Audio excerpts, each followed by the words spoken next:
Hello दोस्तों, welcome back to our channel Corporate Kahani. दोस्तों, आज मैं बात कर रहा हूँ टीसीएस के ऑनबोर्डिंग डिलेज़ की। गाइस, जैसा कि मैं आपको मालूम है, सर्विस बेस्ड कंपनीज़ के बारे में मोस्टली वीडियोस बनाता रहता हूँ इस चैनल पर, और उसमें भी टीसीएस जो है हमारा मेन टॉपिक रहता है। बहुत सारे वीडियोज़ मैंने टीसीएस पे बनाए हैं, तो मेरा फ़र्ज़ बनता है कि जो टीसीएस में हो रहा है एक्चुअली उसको आप लोगों को एक्सप्लेन करूँ। तो गाइस, रिसेंटली मैं कुछ दिनों से देख रहा हूँ, 2-3 हफ्तों से मुझे काफ़ी सारे लोग कमेंट्स में भी लिख रहे हैं और मैसेज भी कर रहे हैं कि उनका जो ऑनबोर्डिंग है वो जब आ रहा है, जो डेट उसका आ रहा है, तो उसके बाद एचआर उनको फ़ोन करके कह रही है कि आपका ऑनबोर्डिंग डिले कर दिया गया है। और ये भी हो रहा है गाइस कि ऑनबोर्डिंग को बढ़ाकर अक्टूबर कर दिया गया है। तो ये जो हो रहा है टीसीएस में, जो एचआर के द्वारा जो किया जा रहा है, ये काफ़ी अनफॉर्चुनेट है और ये नॉर्मली देखा नहीं जाता है टीसीएस जैसी कंपनी में। होता क्या है गाइस, जो फ्रेशर्स होते हैं उनकी ज्वाइनिंग हो सकता है डिले हो जाए, बैच नहीं बन पाए, या फिर कुछ ना कुछ उनमें प्रॉब्लम आ जाती है। लेकिन ऐसा तो मैंने आज तक नहीं देखा। जो मेरा पर्सनल एक्सपीरियंस रहा है गाइस, जब मैंने 2019 में ज्वाइन किया था टीसीएस, तब क्या था गाइस, मुझे ज़रूरत थी कुछ दिनों की छुट्टी की। मैं जो अपने प्रीवियस ऑर्गेनाइजेशन में था उसने मुझे जल्दी रिलीज़ नहीं दी थी, तो मुझे एक मैरिज शादी अटेंड करनी जानी थी अपने नेटिव प्लेस पर। तो मैंने टीसीएस से इसकी रिक्वेस्ट की थी कि मुझे थोड़ा ज्वाइनिंग आगे बढ़ा दीजिए, लेकिन टीसीएस इस पर रेडी नहीं हुई। मैंने 5-6 बार मेल किया तो भी वो तैयार नहीं हुए। उसके बाद जिस प्रोजेक्ट में मुझे असाइन किया गया था उसके मैनेजर से मुझे बात करना पड़ा, उसने मुझे 2-3 दिन की छुट्टी दी, तो जाके मैं वो शादी अटेंड कर पाया। तो इस तरह ऑनबोर्डिंग होता था वहाँ पर। ऐसा था कि आपको जल्दी से ज्वाइन कर लेना है, इस तरह का सिनेरियो था वहाँ पर। लेकिन अब ये वाली जो पॉलिसी चेंज हुई है, इसका मुझे अंदाज़ा नहीं लग रहा है कि क्यों ऐसा पॉलिसी चेंज हुआ है। और ये पॉलिसी फ्रेशर्स के लिए तो मान लीजिए चलता है, फ्रेशर्स पे उतनी लाइबिलिटीज़ नहीं होती है।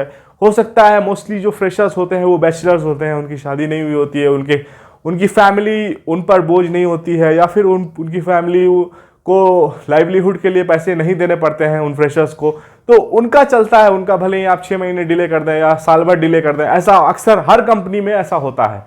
लेकिन अगर आप किसी लेटरल एम्प्लॉय जो 2-4 ऑफर 5 ऑफर छोड़कर आया है, आप उसके साथ इस तरह का काम करेंगे, तो ये मामला काफ़ी मुझे अजीब सा लगा।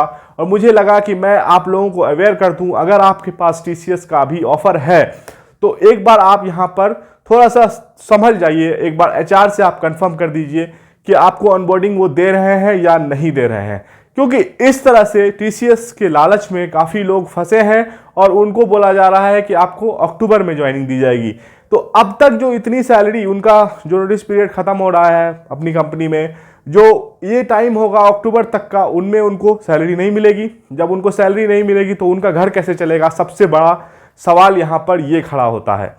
तो टीसीएस के एचआर को इस चीज़ पर सोचना चाहिए, या जो भी मैनेजमेंट है, जो भी टीसीएस की बड़ी लीडरशिप है, उनको अपने अपकमिंग एम्प्लॉयज़ को के बारे में थोड़ा सोचना चाहिए। उनको थोड़ा वेलकमिंग होना चाहिए। अगर वो ज्वाइनिंग नहीं दे सकते हैं तो इस टाइम का उन्हें थोड़ा बोनस प्रोवाइड कर दें, या जो भी हो फाइनेंशियली थोड़ा हेल्प कर दें। अदरवाइज इन एम्प्लॉयज़ की तो हालत ख़राब हो जाएगी। काफ़ी लोगों के घर पे होम लोन होता है सर पे, काफ़ी लोगों के व्हीकल्स के लोन होते हैं, उनके ईएमआईज होते हैं। ये 3-4 महीने वो कैसे बेयर कर पाएंगे, यही मैं सोच रहा था।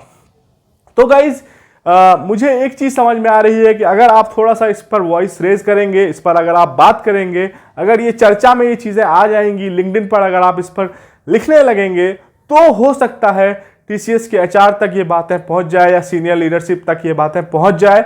तो हो सकता है कि आपका जो ज्वाइनिंग है वो आराम से जल्दी मिल जाए, या ऑनबोर्डिंग जल्दी मिल जाए, या फिर आप लोगों को एक टाइप का बोनस मिल जाए। क्योंकि मैंने ये चीज़ उन बड़े इंस्टीट्यूशंस में देखी है, जैसे एनआईटी वगैरह हो गया, या फिर कहीं आईएम वगैरह हो गया, वहाँ पर अगर ज्वाइनिंग में डिले होता है तो उतने टाइम का बोनस दे दिया जाता है।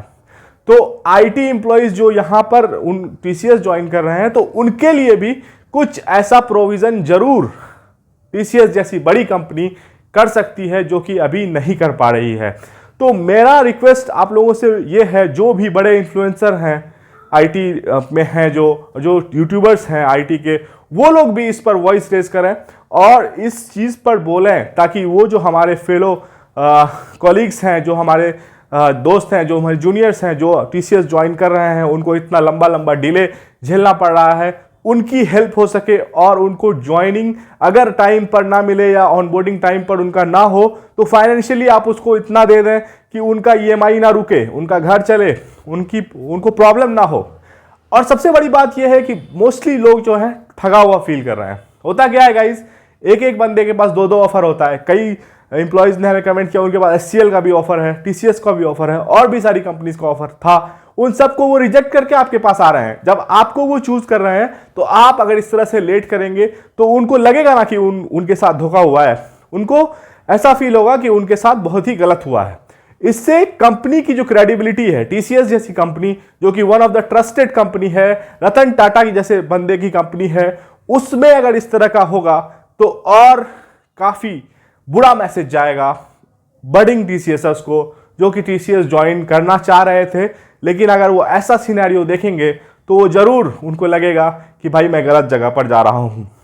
तो टीसीएस जैसी कंपनी को जो कि ट्रस्टवर्दी है, जो कि लोगों को इस तरह से परेशान नहीं करती है, बिला वजह फायर नहीं करती है, तो उनको इस चीज़ पर थोड़ा सा ध्यान देना चाहिए। उनके जो हायर मैनेजमेंट है, हायर लीडरशिप है, उनको ध्यान देना चाहिए। इसके अलावा गाइज जो भी टीसीएस ज्वाइन करना चाह रहे हैं और उनको ऐसा फेस हो रहा है प्रॉब्लम, आप लोग खुलकर लिंक्डइन पर लिखें, उनके एचआर्स को टैग करें, एक कोई हैशटैग बनाएं जिसके थ्रू आप अपना वॉइस टीसीएस मैनेजमेंट तक, हायर मैनेजमेंट तक पहुंचाने की कोशिश करें। तब ही जाकर आपको इसका सॉल्यूशन मिल सकता है, अदरवाइज आपको मॉनेटरी नुकसान बहुत बड़ा हो सकता है। कई लोगों को अक्टूबर मिला है, हो सकता है अक्टूबर में भी ना मिले, उसके बाद भी ज्वाइनिंग में डिले हो जाए। तो आप इस तरह के चक्कर में ना पड़ें। इसके अलावा गाइज अगर आपके पास दूसरी अपॉर्चुनिटी थी पहले, तो आप अपने प्रीवियस एचआर के पास जो भी अपॉर्चुनिटी थी जिस भी कंपनी में, उसको रीच आउट अभी भी कर सकते हैं। आप उनको बोल सकते हैं कि मैं आपकी कंपनी ज्वाइन करने के लिए तैयार हूं, क्योंकि हमारे पास कुछ ऐसे प्रॉब्लम्स थे इसलिए मैं ज्वाइन नहीं कर पाया। कुछ भी करके आप उनको बना सकते हैं। अगर उनके पास ओपनिंग हुई तो वो जरूर आपको वापस से ले लेंगे। और टीसीएस जैसी कंपनी को ऐसी हरकत आई थिंक नहीं करनी चाहिए। ये उनका ट्रस्ट बुरी तरह से ब्रेक कर रहा है। हायर मैनेजमेंट को तो इस पर जरूर एक्शन लेना चाहिए। तो ये था गाइस आज का वीडियो। अगर आपको कोई डाउट या कंफ्यूजन हो तो आप हमसे इस लिंक पर कनेक्ट कर सकते हैं 1-to-1 कॉल के लिए। इसके अलावा गाइज अगर आप कुछ भी कमेंट करेंगे जो हमारे मैं जिसका आंसर दे पाऊंगा वो जरूर यहाँ पर लिखें और मैं आंसर देने की कोशिश करूंगा। आप हमारे चैनल पर नए हैं तो प्लीज़ इस चैनल को सब्सक्राइब कर लें ताकि मैं ऐसे मुद्दे जो आईटी वालों के लिए उठाता हूँ या फिर जो भी मैं आपको इन्फॉर्मेशन देता हूँ ऐसा दे सकूँ और हमें इसके लिए मोटिवेशन मिलता रहे। तो गाइज मिलते हैं अगले वीडियो में, जानते हैं नेक्स्ट टॉपिक के बारे में। Thanks for watching, bye bye.